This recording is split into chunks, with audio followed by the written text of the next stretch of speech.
Hello everybody and welcome back to the stream. I hope everybody's doing well. Thank you for joining me.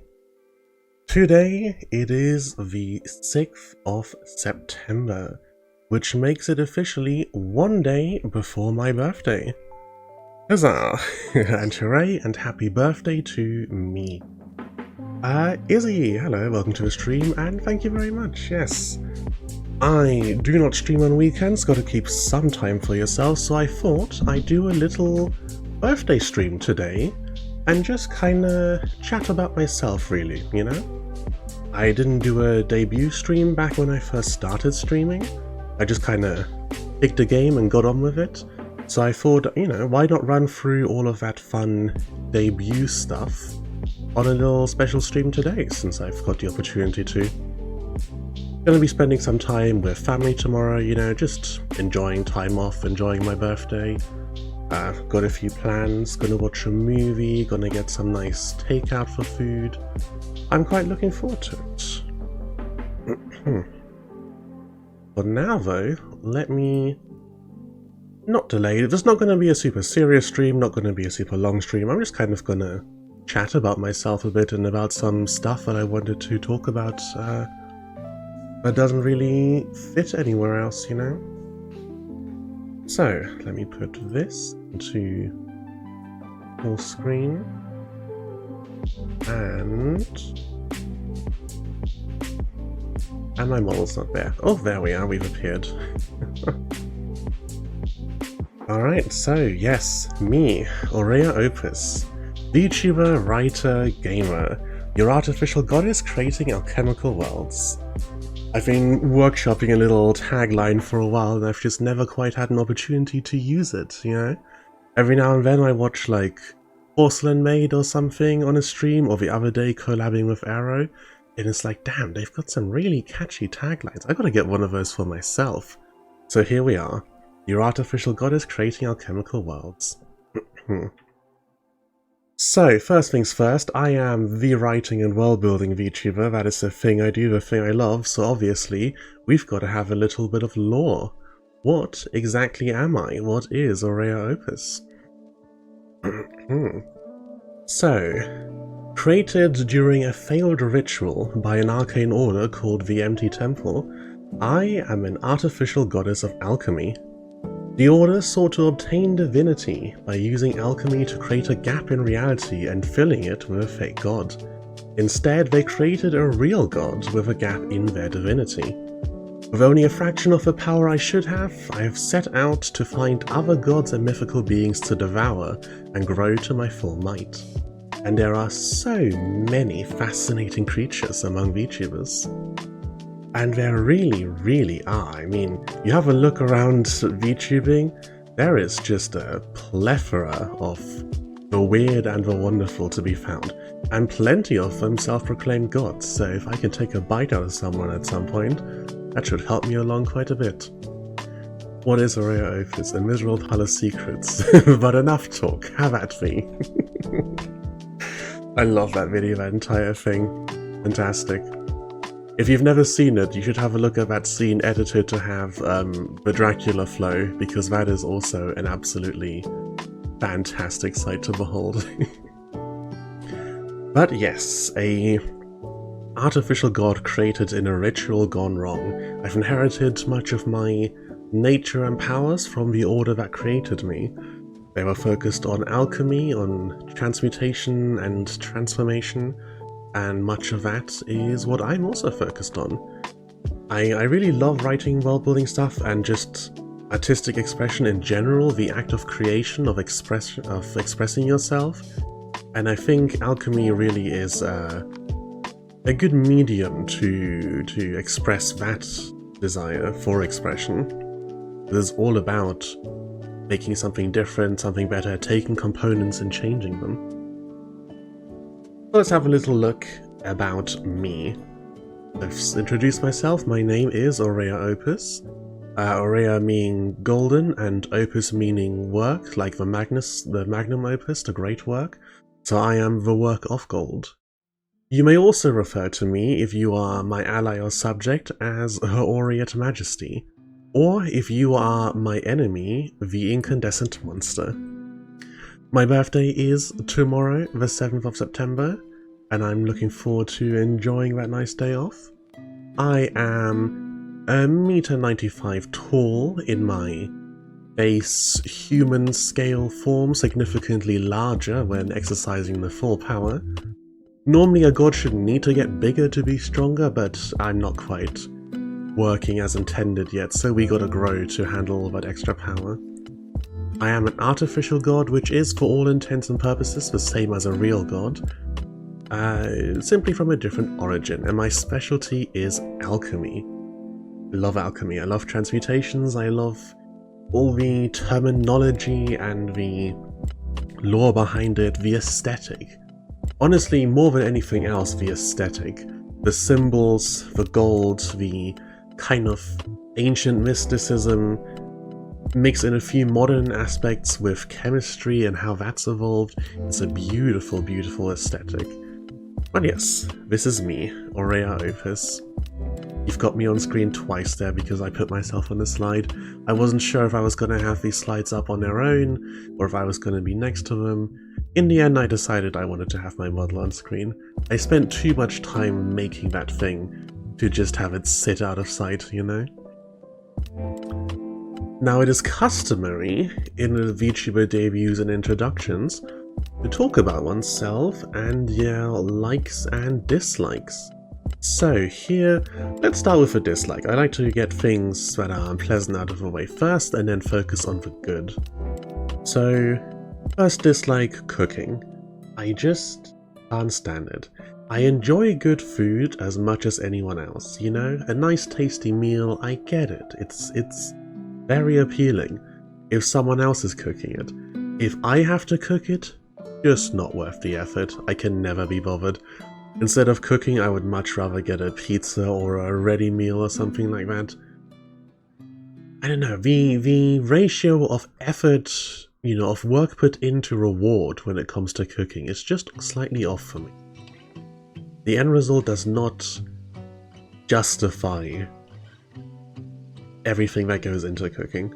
I've heard cooking described as a sort of artistic form of alchemy, and I have to disagree strongly. Alchemy is the art form of alchemy. You don't need cooking for that. Cooking is some kind of unholy, alternate universe evil version of alchemy, where there's no strict rules and you just kind of throw things into a pot and you ask someone, hey, how much of this spice does it need? And they tell you, oh no, you know, a pinch. Flavor to taste. What do you mean flavor to taste? I've never made this before. I don't know what it's gonna taste like. It's torture. Shopping, also dislike. I know some people love to window shop. I know a few people personally who love to window shop. I want to go there, get exactly the thing I came for, and then get out as fast as possible. Do not take me shopping. If I'm ever going on a date with you, do not take me shopping. Not what I'm there for. Ideally, I buy the stuff I want online and have it delivered. Especially clothes shopping.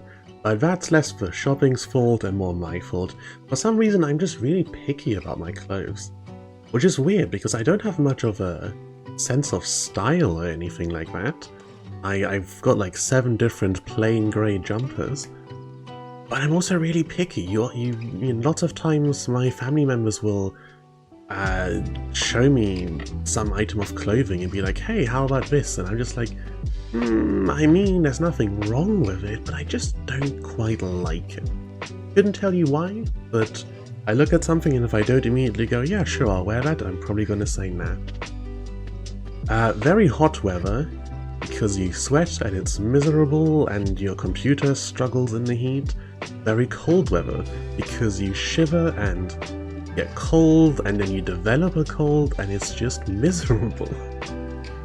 Yeah, I know when it's hot and you complain, they say don't complain, it will get cold and rainy again. And then when it's cold, they say you were just complaining about the heat a week ago. And I'm gonna say, you know what?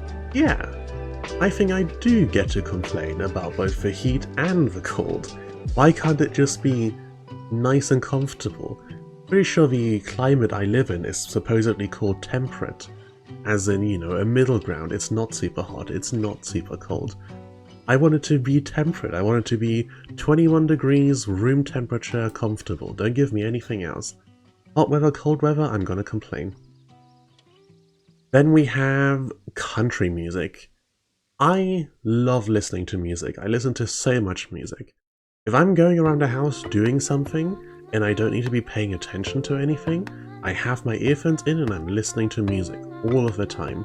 My phone is constantly sending me notifications being like, hey, you've exceeded your weekly earphone usage, maybe turn the music down.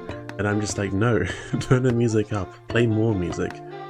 And I listen to music of so many genres. All sorts of genres, I just love it. But one thing I've never been able to get into, country music. Couldn't tell you why, I just don't like it. I like a few country adjacent things, you know?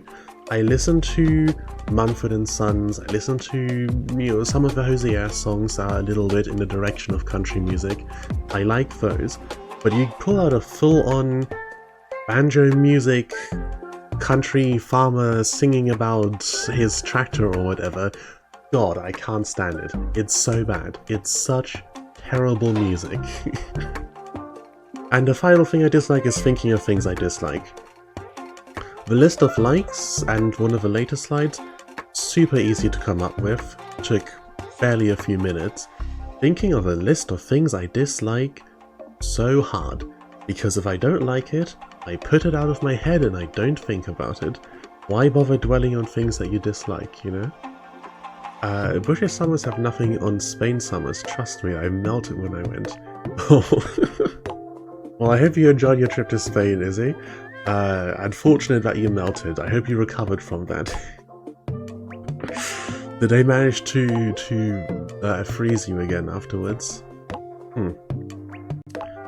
Moving on to nicer things, things that I like. At the top of the list, the, to no one's surprise, obvious pick, I like reading. I like reading a lot. I've been an avid reader for a long time. Used to read a lot at the library, then later started buying books myself, then a couple years ago discovered the entire world of web serials and stuff like that, and all of the content available online, and got majorly into that. I haven't really read a paper book in quite a long time at this point, but in terms of sheer amount of words read on a weekly basis, I couldn't even tell you how many, but it is a lot. Put me in a mini fridge in a hotel. Oh, well, I'm glad. I'd hate to have one of my most consistent viewers end up getting melted. That would really hurt my climb to affiliate. Second down from reading, we have world building. I do enjoy other media besides the written word, and from that has kind of come the appreciation of the one thing that unites all of them, which is the actual stories themselves. And while I do enjoy writing, I am a writer, I'm writing quite a few things at the moment that I hope to put out for people to read in the future. Story structures and stuff like that, story elements, narratives, not so much my area of focus. What I really love is the world building. Tell me about the lore, tell me about, you know, the background characters, how all of the things tie together, you know, how the magic system works, the economy, the government, the heraldry of this random baron's house that happens to show up in the story. I love all those little details. I'm the kind of person that sits down and reads a tabletop RPG rulebook, not even glancing at the rules. I read through all of the item descriptions, the lore, the background stuff. That's the kind of person I am, because I just love world building. I like creative expression in general. It's come up a couple times in my YouTube videos, but I'm always looking for options for people to be able to express, you know, the kind of creative energy that I feel when I think about world building and think about wanting to share that. lots of people have that too, but maybe they don't necessarily know how to express it, or the form of expression they've picked doesn't actually suit the ideas they're trying to put across. And I try to every now and then remind people, hey, there's lots of ways to do this. It doesn't have to be specifically writing a novel. You don't have to write a long-form story. You can do something else. If you've got the skills for it, you can put together a video project or something like that, you know? Or if you're not an actor or a director or anything like that, maybe you can do art. If you're not an artist, and it is a written word, but just not novels, there's still other options. You know, you can write and record audio logs, or you can do snippets, or write short fiction, fan fiction, whatever it is that lets you get your creativity out there. I highly encourage it. I love just all forms of creative expression. I also like strategy games. I used to play quite a bit more of a variety of video games, but in recent years I've really settled strongly into this one niche of strategy games, whether it's grand strategy like the Paradox games, or it's real-time strategy, turn-based strategy. Whatever it is, as long as it's strategy, that's kind of my jam. I play a couple other games here and there that have different genres and stuff like that. I play a bit of roguelikes every now and then in between. But really my mainstay has got to be strategy. I think at this point, I don't know exactly how much Minecraft I've played, so I couldn't say, but I think after Minecraft my most played game is EU4. At a bit over 2,000 hours, which I know for the EU4 enthusiasts, the people who are super duper into it, those are rookie numbers, but it's for me quite a lot. Most of my games have maybe 10-15 hours put into them if I like them. If I really like them, maybe 50 hours. I just don't tend to stick with one thing that long. I also like tabletop role-playing games, TTRPGs. As I mentioned a minute ago, I'm the kind of person that sits there and reads through an RPG rulebook because I like reading about the world so much. But I also like playing in them. And I think, you know, one of those games is also a great opportunity for creative expression, what kind of character you make, how you play them, how you interact with the world, that kind of thing. And they're also just fun. They're just great fun. I had a chance to play in a one-shot not too long ago of the Fallen London RPG system, which is a very simple one. You've got like your character sheet is one sheet, very condensed, easy to fill out. The rules are very straightforward, and it was quite fun. And I'm hoping I get the opportunity to do a lot more playing tabletop RPGs in the future. I'm really hoping that I can get to know a bunch of VTubers who are also interested in this kind of thing, or just streamers, YouTubers in general who are. Because there's quite a few I watch, and I'd love to get in on one of those games. Or maybe even run one myself in the future, you know? I've been watching some session recaps and stuff by a few VTubers recently. There's a lot of people into it, and I'd like to join them at some point. And then I like gold. I love it. You might have noticed, if you've seen around my social media pages, the little tagline I put there before I came up with my new one for this. I've put in a few places, I have a heart of gold, will you show me yours? I've also got somewhere around the place, I think my Twitch notification is like, all that is gold does not glitter, something along those lines. I just love gold. I love it. I love gold, I love gems, I love shiny things. I'm so deeply in love with things that are pretty and valuable. Doesn't even necessarily have to be both, it can be one or the other, but I just love them. It's super materialistic and super basic of me, I know, like, of all the things to be into, gold and diamonds, really, but man, I cannot deny I love them. I need a hoard of valuables at some point. Next up, what I'm into at the moment. I know usually we put in here, you know, our hobbies and interests and stuff like that, or Goals for the Future and stuff like that. I decided to kind of condense that all into this, what I'm into at the moment, because it's a bunch of stuff that I enjoy and a bunch of stuff that kind of informs what I'm doing at the moment and what I plan to be doing. So, starting in the first box, I've kind of got stuff I've been watching / listening to. First of all, Murder Drones. Oh my god, Murder Drones. Animated show on YouTube, 8 episodes long. The 8th episode that was posted just recently is the season and I think full-on show finale, they're not continuing it any further. Has got to be one of the best things I've ever watched. The guy kind of in charge of it, Liam Vickers, I've been watching his content for a long time, long before he got together with Glitch Productions to make Murder Drones. His character designs are everything.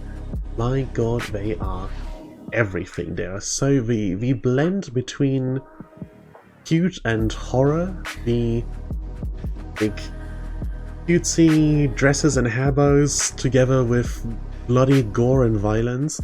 I love Liam Vickers' designs, and Murder Drones is a fantastic job by him and everyone who worked on it. They've put together an incredible show, really good, really funny, and I can't believe it's over. I wish we would get another 100 episodes. I know you can't keep that kind of creativity and quality up for that kind of length. There's a reason. Shows that run super long tend to jump the shark eventually, but I wish I could have infinite Murder Drones content, because wow, it was a wild ride, and I strongly recommend it to anyone, basically. Unless you're super squeamish and can't handle horror at all, I highly recommend it. If you're a little squeamish and can't handle horror a little bit, go for it anyway. It's all robots, there isn't like blood and gore, there's, oil spewing out and gore. Another thing I've been watching is Hermitcraft, the Minecraft YouTuber multiplayer server where they do a bunch of building and redstone and not much role-playing. It's not like the Dream SMP or the Q SMP. It's more of just friends hanging out, building cool projects and playing the occasional prank on each other. And it is an incredible place for watching artistic expression. The creativity of all of the hermits, even the ones who are kind of self-proclaimed not actual builders, who are more redstone focused or whatever else they do, they all put together such incredibly creative things with completely different approaches and mindsets. If you want to get an idea of all the different ways you can think about art and you can think about expressing yourself, Hermitcraft is definitely good for it. The Apothecary Diaries is an anime, not much to say on that one, I've just been enjoying it a lot.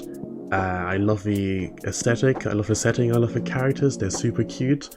The main character is the inspiration for a character in a web serial that I read called Beware of Chicken, which is also very, very funny. It's a great show. Hosier, beautiful, beautiful music. He posted, or released I guess I should say, a new album not long ago. Fantastic music. We got the music video for Nobody's Soldier the other day, and I love it. It's so good. Check out his music, super good. Touhou is a game series that I haven't played myself and haven't watched people play either, but I have been watching a lot of super good animations recently, because the Touhou community is one of those fandoms that manages to have infinite creativity across the years. They just keep going, they just keep making more content, more new stuff, more art, more incredible animations made by like one person on their own, one person doing entire 10-minute long beautifully animated things, and then there's a dozen of them all putting out content. It's incredible. In the next box we've got things that I've been kind of playing or interested in playing. We've also got what I hope is the only typo in this presentation. Damn it, how did I not see this earlier? I've written Book of Hour instead of Book of Hours. A game that I've been playing on stream recently and it's been very enjoyable. Do check out the VODs for that if you're interested. Besides that, Mage the Ascension is a tabletop RPG in the World of Darkness that I've been very interested in recently. It's incredibly convoluted, and the rules to it are kind of esoteric. It tries to make it so that the players playing mages can do proper freeform magic and just put together whatever spell they want. But obviously, so putting something like that in a rule set and making it so the players aren't just immediately all-powerful gods is very difficult. I remember seeing this Tumblr post where it was someone talking about the general World of Darkness games like Vampire the Masquerade and Werewolf, Changeling, Demon, etc., and how the lore to bring them all together and have them all exist in the same world is less of a rule set debate and more of a theological debate. And someone replied that Mage the Ascension kind of brings all of the worlds together the best with its rule sets without turning it into a theological debate, and their response to that was, in Mage the rules are so convoluted and esoteric that you don't even need to bring in the other works before it turns into metaphysics. And they're absolutely right.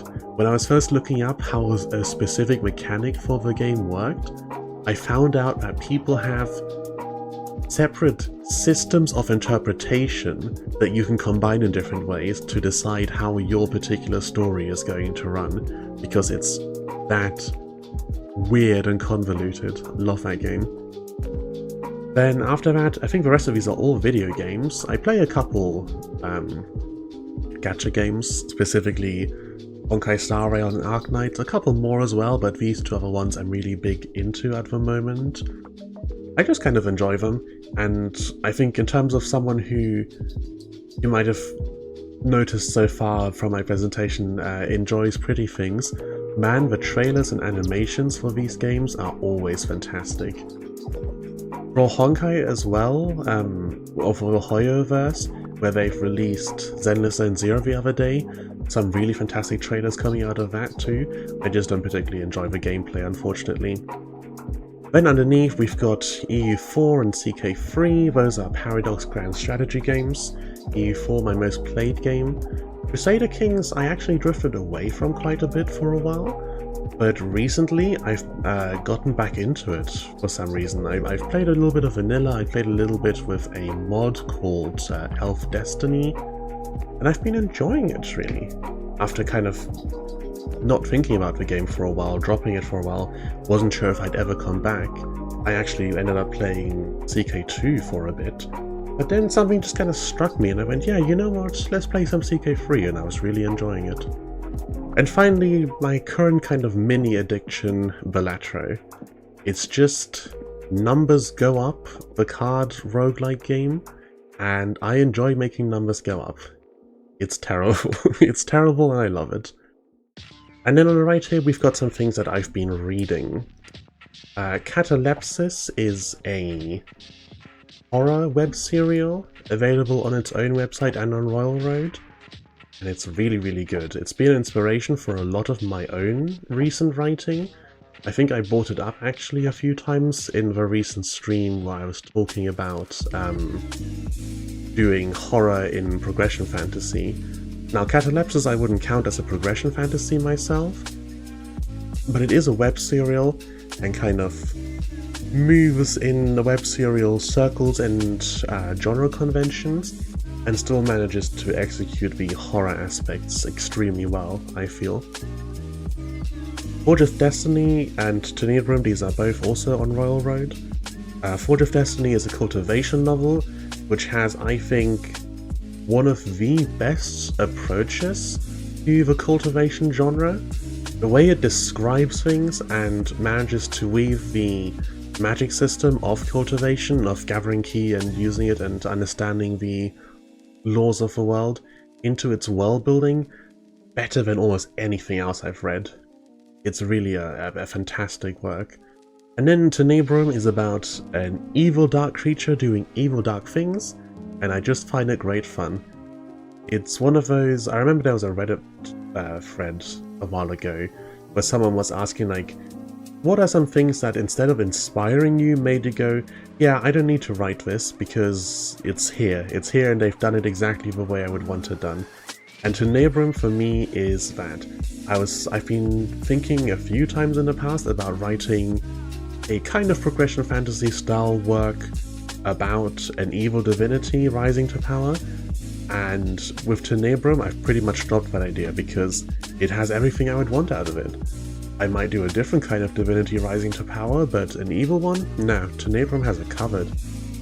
The final two are actually webcomics. Kill 6 Billion Demons has some of the most incredible art out of almost any webcomic that I've read. Really, really fantastic. The amount of unique style that webcomic has. It's not even the most detailed or most high quality art. There are places where the detail is lacking, almost kind of deliberately, where you can see the brushwork and stuff like that. And it still works because it's so stylistic, which I think is really, really important. It's the reason why some really old video games still hold up while others don't. Because if you went for graphical fidelity and then graphics move forward, you now just are behind the times. Whereas if you go for art style and expression, then it doesn't matter how much time passes because you've still got the same fantastic style. And Kill 6 Billion Demons is exactly that. Better reset my tracking here real quick. You're drifting off to the side a little, just a tiny bit. And then finally, Freefall is a webcomic that I don't even know quite how long I've been reading it, but it's a long time at this point. And it's funny, first of all, very funny, but also very interesting in some of the themes and topics it approaches. It's set in space and in a solar system that is seeing the first kind of emergence and widespread use of AI, and explores the interaction between people and the AI's role in society, and certain questions of free will and self-determination when someone can literally press a button to make you think the way they want you to think. It's very interesting, and despite the kind of heavy subject matter, extremely funny. It approaches things with the seriousness they need when they need it, and otherwise lets them just kind of be funny, you know? It's a light-hearted webcomic overall, one I strongly recommend, but it also gives you some opportunity to really think. And I think that is the last slide. Yes, it is. So, with that, 45 minutes. Not bad. I mean, even with the 10 minutes like intro, I kind of figured that going through just a couple slides wouldn't talk that long. But yeah, here's the talent for yapping for hours on end coming in strong. I probably could have dragged this out quite a bit longer if I'd gone in harder on talking about each of my interests at the moment and what I'm into. But yeah, that is an overview, an introduction to who, what, and why is Aurea Opus, your artificial goddess creating alchemical worlds. I do hope you've enjoyed that little introduction to myself.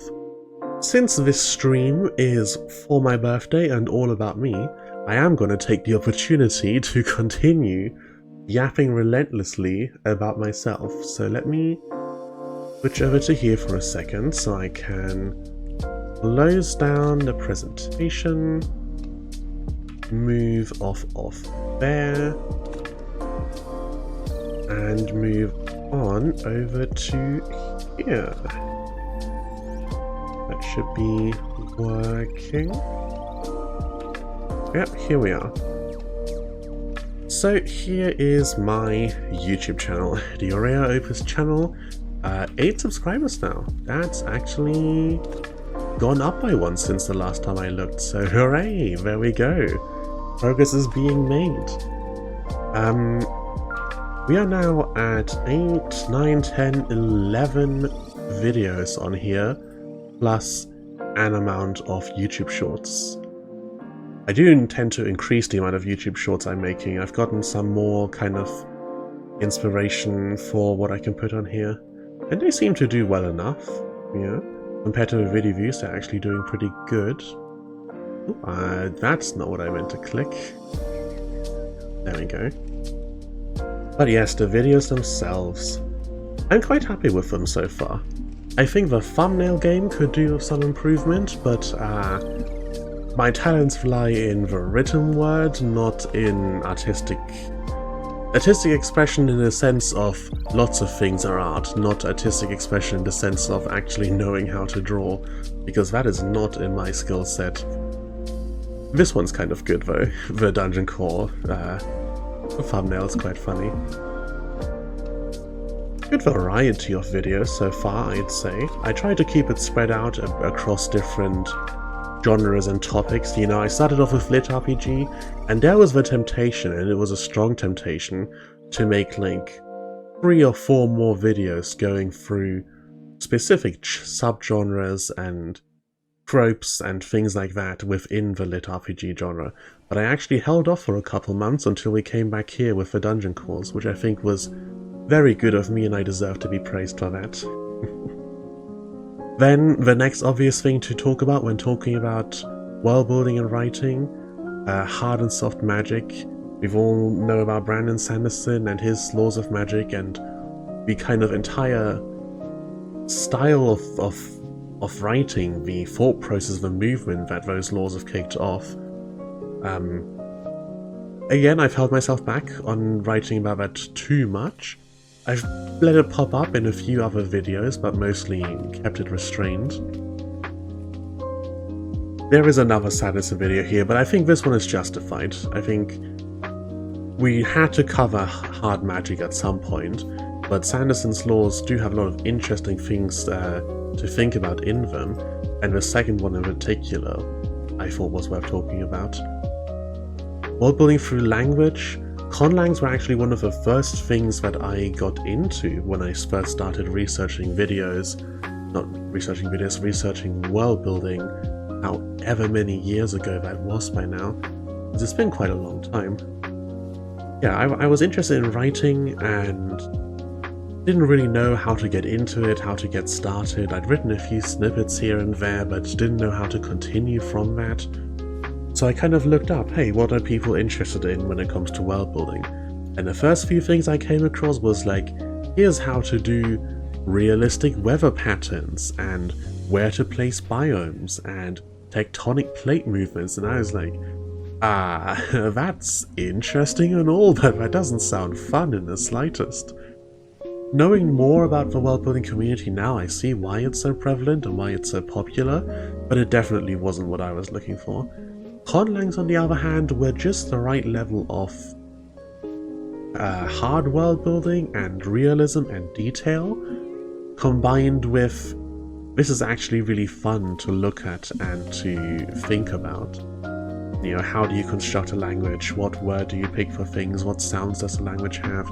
I'd already had a really strong interest in languages before then, so it just kind of flowed very naturally into that. I enjoyed talking about and thinking about how languages are constructed, or how things might be translated from one fantasy language into another one.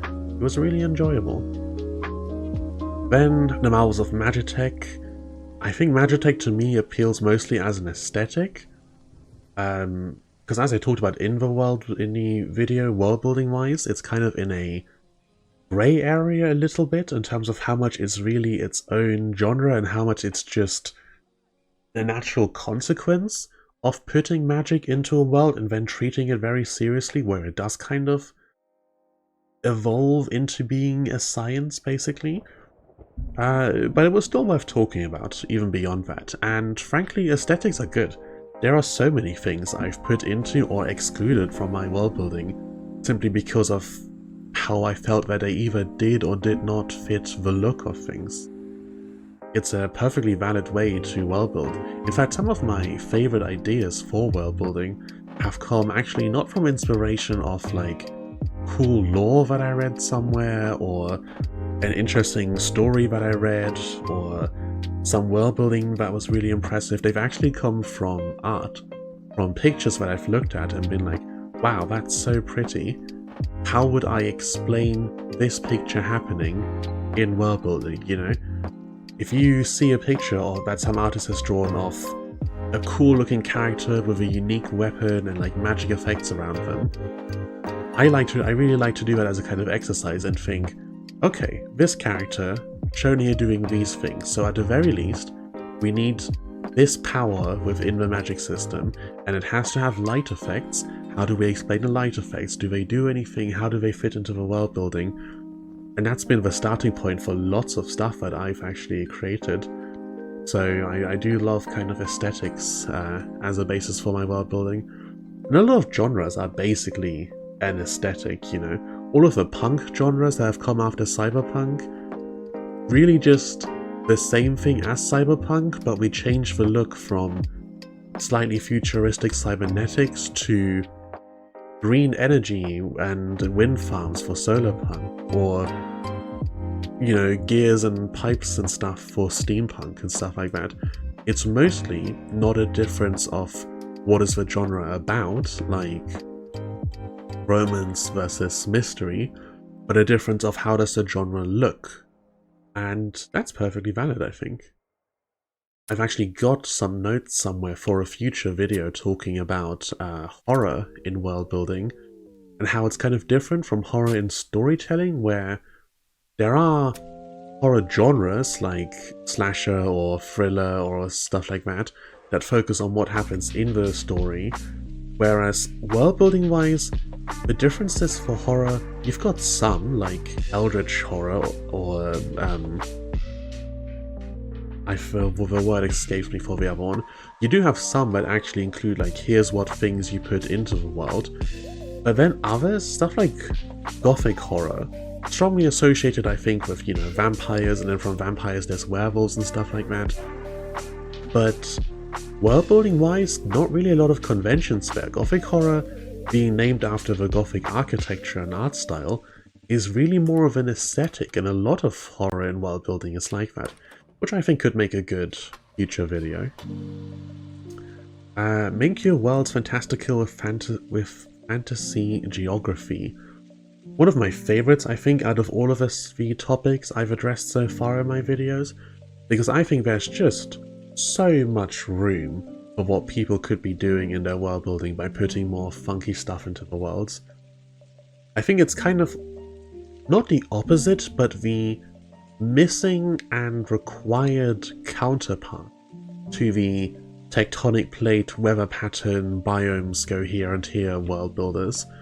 I think the magic side of that is vastly underexplored, and there is so much more people could do if they really think about, hey, this world, this universe, runs on fundamentally different laws of physics, on different ways of operating. Why don't we take proper advantage of that? Why don't we really let that reshape the world to have things in there that make perfect sense, that once you put them there you almost go, yeah, this had to be here, the physics requires it. I think that could really be expanded upon, so that was one of my favorite videos. Followed shortly after by Your Story Doesn't Have to Be a Novel. Again, one of my favorites, because it comes back to what I talked about at the start of this, or near the start during my presentation, of how I love artistic expression and the different forms of artistic expression, and all the many, many ways that there are to tell a story. I mean, I've got on the thumbnail here Critical Role, which is the tabletop game, The World of Ire, which is another tabletop game, the Magnus Archives, which are a series of kind of audio logs, or a horror story told in an audio format, and Undertale, which is a video game that bucks a lot of video game conventions specifically to get a point across.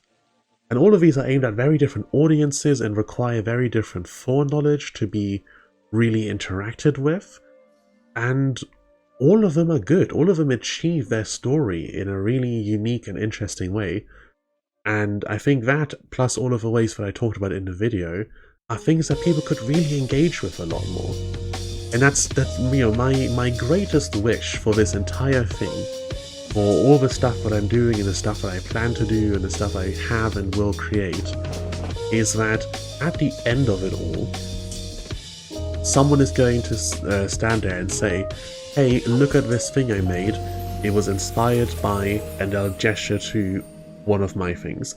That is my greatest wish out of all of this. I would like people to see my content, and in the same way I've been inspired by so many other people, have them get inspired.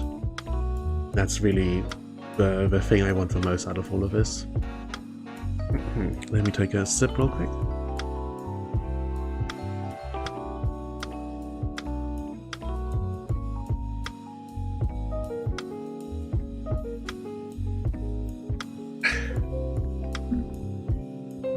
Did not put enough squash in there, that's really thin. There's not much flavor. Next up, the Anbana video. I think currently the second most viewed on the channel. Yeah, the Lit RPG video got the most views, but the Anbana one, unsurprisingly because of how popular Anbana is. Really good mod, decent video I think, going over, you know, Anbana as a springboard, a starting point to let me talk about collaborative world building in general, and, you know, working together with other people on a project. Very difficult prospect for a lot of people. Not something I would recommend to them. A lot of people are going to dislike the lack of control over their artistic project. People's artistic visions can clash very, very easily. So I think collaborative world building is something best approached carefully, but for other people it is exactly the thing they need, because they've got ideas and know part of how to express those ideas, but not all of it. They don't have everything they need to bring what they want together. So how do you solve that? Obviously, you go and work with other people and bring all of your various skills together to make the thing that you couldn't have made on your own. And Anbana, I think, is a great example of that. Then, world building with money. That was an interesting video. Not too much to say about it, really. I think money is cool in the sense of it's interesting for world building. I think it's a lot less cool in real life. I've got opinions about wealth in real life, but in world building, yeah, there's so many fun things you can do with it, and so many cool and interesting currencies I've seen. It's one of those things that's just fun to design, just fundamentally fun to think about. For certain people, you know, some people aren't into it, but for me, a few aspects of a world, like for example, designing a city and being like, hey, what